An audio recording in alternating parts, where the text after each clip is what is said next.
Bonjour chers amis et bienvenue sur le podcast de Nature et Foi. Je m'appelle Emma, j'ai 34 ans, je suis infirmière et naturopathe chrétienne. J'accompagne les femmes touchées par l'épuisement et la maladie à retrouver leur vitalité et à améliorer leur santé grâce à la médecine naturelle, tout en gardant leur cœur et leurs pensées en Christ.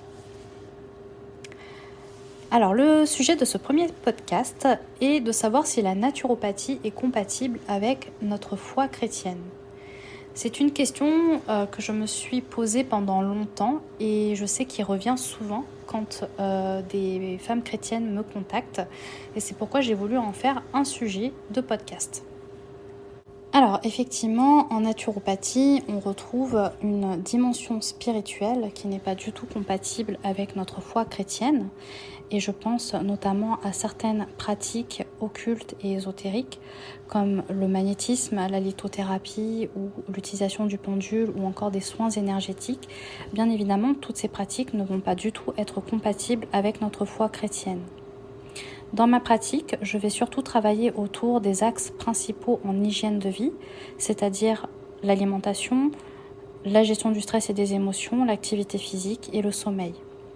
Je vais aussi apporter d'autres conseils en compléments alimentaires, en phytothérapie, donc l'utilisation des plantes, ça va être soit en tisane, sous forme d'huile essentielle, de bourgeon, et puis je vais aussi recommander des techniques de respiration et une gestion du stress et des émotions, notamment en travaillant sur les blocages et les freins émotionnels par la relation d'aide chrétienne, parce qu'on sait qu'aujourd'hui les émotions sont souvent en lien avec les manifestations physiques au niveau du corps et j'ai moi-même pu l'expérimenter et je le vois aussi chez mes clientes. Pour moi, je ne conçois pas un accompagnement en naturopathie en parlant juste d'alimentation ou de compléments alimentaires si on ne travaille pas sur la sphère émotionnelle. Donc c'est vrai que ma pratique va être très limitée justement pour qu'elle puisse rester compatible avec ma foi chrétienne. Et puis là où sera la limite, c'est à partir du moment où on a des pratiques avec un lien ésotérique, avec une connotation spirituelle qui n'est pas du tout dans mes principes, qui ne sont pas du tout dans mes principes. Donc c'est vrai qu'avant de faire ma reconversion professionnelle, parce que je rappelle que j'étais infirmière et que j'ai exercé pendant 7 ans, avant de faire ma reconversion professionnelle, je me suis posé beaucoup de questions. J'ai aussi demandé conseil à des amis, à mon pasteur et avoir différents avis par rapport à la pratique de ce métier. Et puis moi j'ai aussi expérimenté la naturopathie dans ma vie parce que j'ai fait un burn-out fin 2018. On m'a diagnostiqué en même temps la maladie d'Hashimoto, qui est une hypothyroïdie d'origine auto-immune.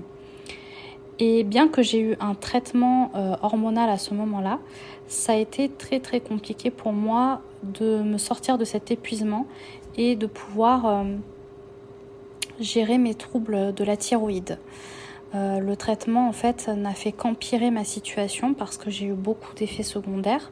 Malgré qu'on ait changé plusieurs fois le traitement, je me suis retrouvée encore et encore avec des effets secondaires qui devenaient très contraignants sur le quotidien. J'en étais arrivée à ne plus pouvoir marcher toute seule, à ne plus pouvoir m'habiller seule, à ne plus pouvoir faire des gestes de la vie quotidienne toute seule. Et donc ce n'était plus possible de continuer dans cet état-là. Donc peu à peu le Seigneur m'a conduit à m'intéresser à tout ce qui est solutions naturelles avec l'alimentation, les plantes, etc. Et là je me suis rendu compte qu'il y avait tout un panel de soins qui s'offraient à nous et qui pouvaient nous aider justement à retrouver notre vitalité et notre santé. Et donc en m'intéressant davantage à la naturopathie, à l'hygiène de vie notamment, petit à petit, j'ai pu me sortir de cet épuisement, j'ai pu retrouver ma santé et même grâce à Dieu qui m'a conduit justement vers ces choses-là, j'ai pu arrêter mon traitement pour la thyroïde. Donc bien sûr, je suis vraiment restée dans la limite de l'hygiène de vie, je suis restée dans la limite de l'utilisation des plantes et des compléments alimentaires et je ne suis pas allée plus loin parce que pour moi, il était clair que je ne devais pas et que je ne voulais pas avoir à pratiquer des choses contraires à ma foi chrétienne. Donc une fois que j'avais expérimenté ces solutions naturelles et que j'ai vu leur efficacité, j'ai eu envie d'aller plus loin et de me former. Bien sûr, je n'avais pas envie d'avoir des formations en fait qui enseignaient sur des choses contraires à ma foi chrétienne. Donc j'ai fait quand même beaucoup de recherches pour choisir plusieurs formations qui me permettaient justement d'éviter ces enseignements-là qui étaient contraires à ma foi chrétienne. Et puis le fait aussi d'avoir des connaissances médicales et paramédicales en tant qu'infirmière m'aide beaucoup dans ma pratique aujourd'hui parce que je vais connaître la plupart des traitements que mes clientes suivent ou bien les pathologies qu'on va retrouver chez la plupart de mes clientes. Je vais connaître ces pathologies-là et savoir de quelle manière ajuster par rapport aux solutions naturelles. En fait, moi, je considère que mon travail n'est pas seulement la médecine naturelle et puis on rejette la médecine classique. Je considère que mon travail vient en complément de la médecine classique et qu'en aucun cas, je ne vais recommander d'arrêter un traitement parce qu'il n'y a que le médecin qui soit apte à le faire. Et en aucun cas, je vais recommander à une cliente d'arrêter son suivi médical. Je considère que la naturopathie s'intègre dans le parcours de soins de la personne. En ayant exercé comme infirmière à l'hôpital, nous étions vraiment une équipe autour du patient. Et c'est-à-dire qu'il n'y avait pas que l'infirmière, il n'y avait pas que le médecin, il y avait le médecin, l'infirmière, l'aide-soignante, la SH, la diététicienne, le kiné, l'assistante sociale. Il y avait vraiment tout un panel de professionnels de santé pour aider le patient à aller mieux. Et je continue d'avoir cette vision de la santé par rapport aux personnes qui viennent me voir, où je pense que la naturopathie vient en complément de la médecine classique. D'autre part, pour moi, la naturopathie, c'est un moyen d'être plus responsable de notre santé, une santé que Dieu nous a confiée. Et en tant que chrétien, on peut très facilement se déresponsabiliser parce qu'on sait que Dieu va nous guérir. Et je crois que Dieu nous guérit et je crois qu'il est le seul capable de nous guérir. Mais je crois aussi, en tout cas moi pour ma part, ce qu'il m'a demandé, c'était de devenir plus responsable de ma santé. Je m'explique, quand j'ai fait mon burn-out et que j'ai eu ces problèmes de thyroïde, je pensais que j'allais être en arrêt pendant quelques jours et puis que j'allais repartir et reprendre mon travail et que tout allait redevenir comme avant. Sauf que ça ne s'est pas passé comme ça. J'ai mis bien 3 ans pour me remettre de mon burn-out. Même si j'ai essayé de travailler entre-temps, ça n'a pas duré longtemps à chaque fois parce que mon corps ne supportait pas. Et j'ai compris que je devais être plus responsable de ma santé. Si Dieu m'avait guéri instantanément, de manière miraculeuse, je sais, parce que je me connais, je sais que j'aurais repris ma vie d'avant. J'aurais continué à travailler. Je faisais des semaines à 70 heures. J'aurais continué à avoir mon rythme soutenu, à faire toutes mes activités que je faisais. J'aurais continué à ne pas me reposer parce que je n'aimais pas me reposer. J'aurais continué toutes ces choses-là, j'aurais continué, repris ma vie d'avant comme si de rien n'était. Et je crois vraiment que Dieu ne m'attendait pas ne voulait pas que je revienne à cette vie-là, mais qu'il m'appelait à ralentir, à rééquilibrer ma vie pour le remettre au centre de ma vie.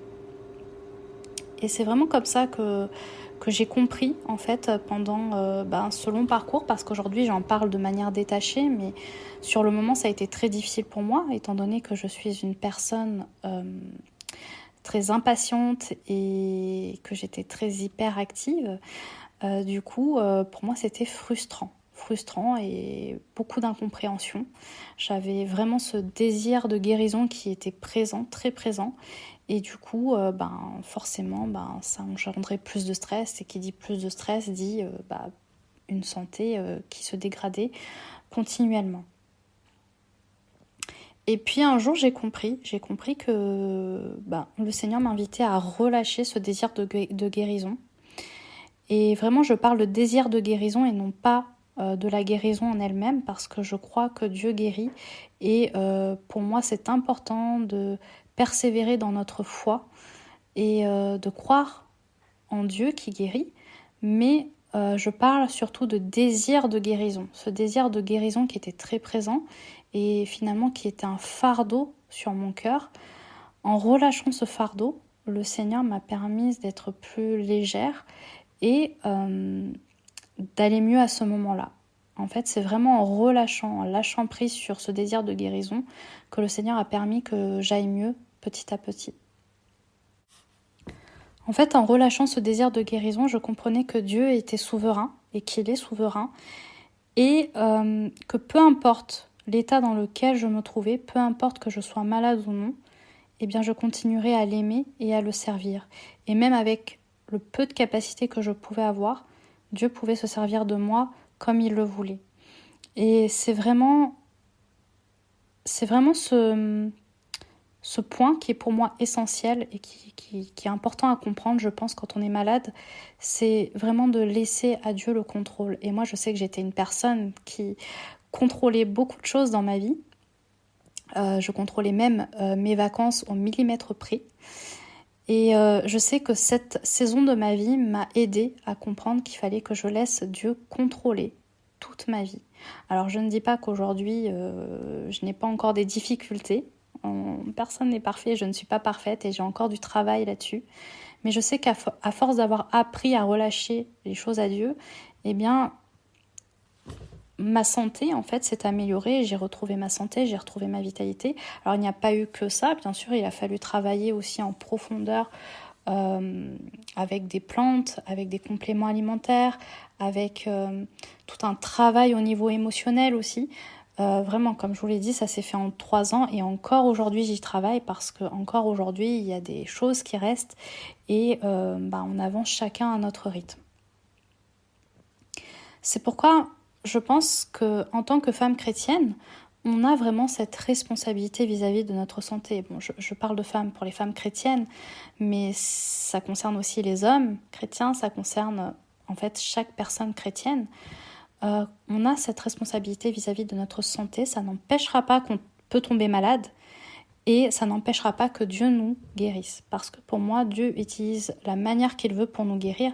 Et on voit dans la Bible plein d'exemples où Jésus permet qu'il y ait un soin naturel ou un remède naturel qui précède en fait la guérison divine. Et pour moi, c'est là où j'interviens, c'est vraiment d'apporter des solutions naturelles aux personnes et puis de laisser Dieu faire ce qu'il a à faire avec nous dans notre cheminement et de le laisser agir et de guérir la personne en son temps. Et comme il l'a décidé et comme il le veut, ça peut être aussi par la médecine classique, ça peut être la médecine classique et la médecine naturelle, ça peut être que la médecine naturelle, ça peut être de manière miraculeuse, et parce que je continue à croire qu'il y a des guérisons miraculeuses, mais ça ne vient pas de nous, ça vient vraiment de Dieu. Et nous, notre part, c'est vraiment d'écouter et de comprendre ce que Dieu a prévu pour nous dans cette saison qu'est la maladie, une saison vraiment particulière. Et c'est vraiment ce vers quoi j'amène mes clientes dans ma pratique. Je pense que Dieu nous a créés parfaitement et que si notre corps parfois peut manifester certains symptômes, c'est pour nous alerter. Par exemple, une voiture, avant de tomber en panne, il va y avoir différents voyants lumineux qui vont nous alerter et nous dire que, attention, la voiture peut tomber en panne et il faut faire quelque chose. De la même manière, les symptômes qu'on peut éprouver dans notre corps, très souvent, on va le voir comme quelque chose de mauvais. Et je ne dis pas que ce soit une bonne chose d'avoir des symptômes, mais ce que je veux dire, c'est de voir les choses différemment et d'être attentif à ces symptômes. Qu'est-ce que le corps cherche à me dire ? Qu'est-ce que le corps que Dieu a créé cherche à me dire? Est-ce que je dois ralentir mon rythme qui est soutenu en ce moment? Est-ce que je dois faire attention à ce que je mange? Est-ce que je dois arrêter de porter des charges trop lourdes parce que ça me provoque des douleurs au niveau de l'épaule? Voilà, des choses comme ça qui vont nous alerter. Et moi, je sais que pendant longtemps avant que je fasse ce burn-out, mon corps m'envoyait des signaux d'alerte que j'ai ignorés volontairement parce que je pensais que ça passerait, parce que j'ai pensé que je n'avais pas le temps de prendre soin de moi et que le travail passait avant toute chose. Et puis jusqu'au jour où mon corps a craqué et n'a pas pu supporter davantage en fait de pression et de surmenage. Donc voilà, je pense vraiment que Dieu a créé notre corps de cette manière-là, qu'on puisse avoir conscience de ces symptômes pour que nous puissions réagir en conséquence. Cela ne veut pas dire qu'il ne faut pas prier pour la guérison, bien au contraire. Moi, j'encourage toujours à persévérer dans la foi, dans la prière pour la guérison divine. Mais je crois aussi que Dieu nous a donné cette capacité à être attentifs à ce qui se passe en nous et autour de nous pour réajuster notre mode de vie. Les maladies de notre société moderne, qu'on appelle les maladies de civilisation, ne sont pas apparues par hasard, elles sont apparues avec notre mode de vie moderne qui est beaucoup plus sédentaire qu'avant, un mode de vie où l'alimentation a complètement dégénéré avec le développement de l'industrie agroalimentaire. On retrouve des pesticides, des conservateurs, des additifs, on retrouve des fast-foods un peu partout. On a aussi toute la pollution atmosphérique, on a les ondes électromagnétiques. Voilà, toutes ces choses-là, en fait, qui sont venues nous apporter plus de confort, ne sont pas au service aujourd'hui de notre santé en réalité. Et c'est là où je pense que nous avons cette responsabilité de faire attention à notre mode de vie, à notre façon de vivre, à notre hygiène de vie. Je ne dis pas qu'il faut une hygiène de vie parfaite.